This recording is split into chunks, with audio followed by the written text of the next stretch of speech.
Hi everybody, Russ on the West Ham Network. Hope you are all safe and well, my friends. Happy Friday. Well done, another week. Been a short week, been a very, very busy week.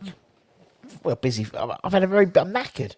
I'm knackered. Obviously, looking forward to Chelsea at the weekend on Sunday, and we'll have the preview tomorrow night on Saturday night with the watch along on Sunday night. So on Sunday, so feel free to join us on Saturday or Sunday. Yes, last night we had Stuart Slater on the channel doing a live Q&A, so check that out. Great fun. Stuart's a lovely guy, obviously, and we had some great questions. It's almost like a, I'm going to call it Slater unscripted. You know, there was no script, no sort of. It was just all questions from the chat, and hopefully we've got some great ones lined up.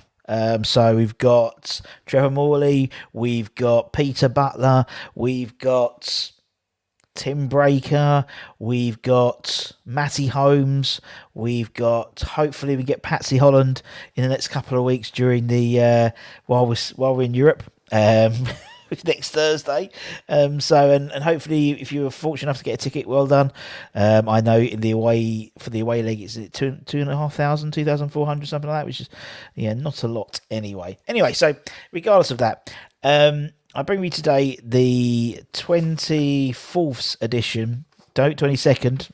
I haven't gone back to the future, not Marty McFly. 22nd edition, April edition of Hammer's Headlines. We take news from around the world to do with West Ham and present the headlines back to you in association with the KUMB.com boys. Check them out. Obviously, great forum. 25 years in the game. Almost as long. It's almost as long as how I've been doing the DJing at West Ham. 21 years or 22 years. There we go.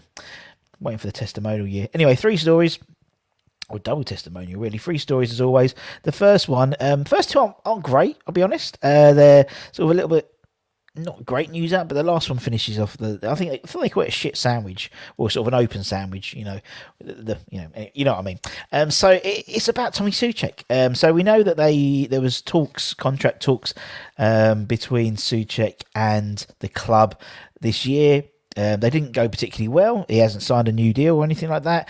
And the thought was they're going to come back maybe in the summer and renegotiate. It's quite amicable. However, apparently there's a couple of Premier League clubs sniffing around him based on all this contract issues. Obviously, he joined initially on loan in January 2020, became almost an instant fan favourite. Signed for 17.5 million. What a bargain permanently that summer. His deal ends in 2024, and a report from 90 Minutes claims that Soucek, who's actually likely to make his 100th West Ham appearance this weekend if he plays against Chelsea, had been in talks in January. The talks were shelved until the summer. Now, apparently, during the report says that David Moyes doesn't believe that Soucek's form currently warrants a new deal, despite West Ham reaching the Europa League semi-finals. It was felt it was left with Soucek feeling undermined, and it could complicate new talks. Apparently. We'll see. Yes, Soucek's form hasn't been as good as it was in the first 18 months of the club, but the midfielder is still only 27 and is a crucial part of that starting 11. He's one of those 12, 13 of Moyes' trusted 11. He fits perfectly in the system that Moyes plays. He's got height, physicality, a threat in both boxes. And he twins that with ability to come in and score goals and a little bit more passing. I've noticed in the last few games, not just the sideways passing, but a bit more range, a bit like Declan. Obviously, we can't let him afford to let him leave. We're going to be down to the bare bones in midfield positions, particularly in the summer with Nobes leaving and Kroll probably not having his loan deal made into a permanent deal.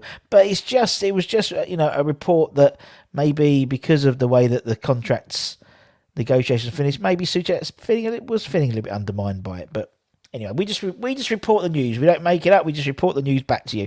So we'll see what happens in the summer. I think this report's not very accurate, and I think he'll go back and in the summer will sign a new contract because he won the Europa League by then, and he want to play. There we go. He's hoping. The second story is around Zouma.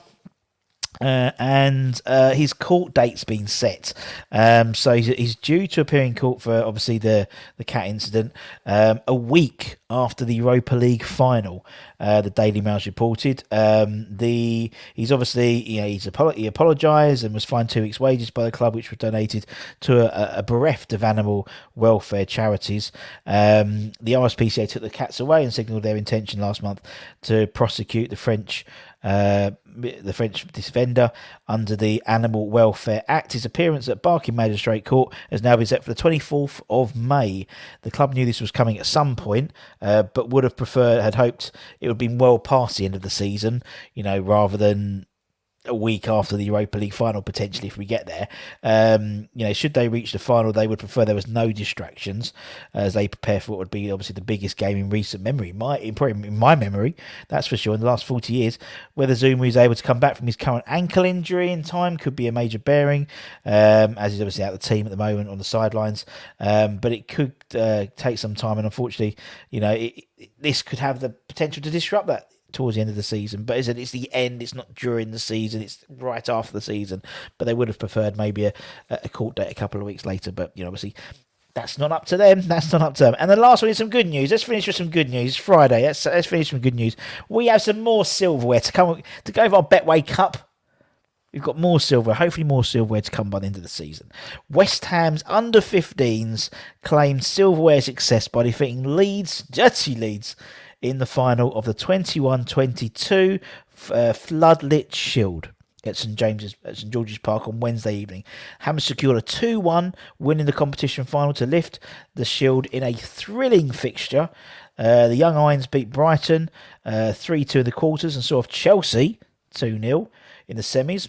Good omen for Sunday to progress to Wednesday's contest with Leeds, with the under-15s going all the way to secure a memorable victory in their young careers. The Floodlit tournament is designed to offer young players the experience of playing in evening matches under floodlit conditions in a variety of different weathers, in order to help them prepare for similar situations that they'll face in the under-18s, 23s and senior football. Great idea.